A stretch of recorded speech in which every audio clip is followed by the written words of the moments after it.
રોડની શાળામાં જતી સગીર વયની વિદ્યાર્થીની પર સ્કૂલના વાહને જ નજર બગાડી હોવાનો કિસ્સો સામે આવ્યો છે।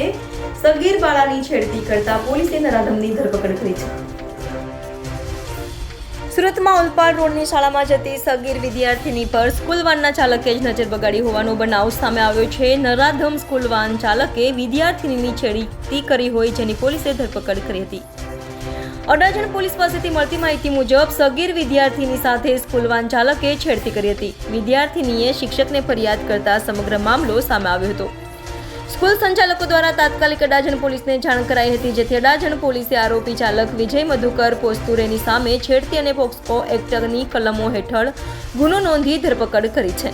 સ્કૂલ વાહન ચાલક 2 સંતાનોનો પિતા છે અને 3 ઓક્ટોબરના રોજ નવરાત્રિના નોરતા શરૂ થયા હતા, જેથી સ્કૂલમાં ગરબાનો પ્રોગ્રામ હોવાથી 17 વર્ષની તરુણી ટ્રેડિશનલ ડ્રેસમાં ઘરેથી સવારે સ્કૂલ વાનમાં ગઈ હતી। તે દરમિયાન વાનના ચાલકે વિદ્યાર્થીનીને અડપલા કરી ફોટો પાડવાની કોશિશ કરી હતી।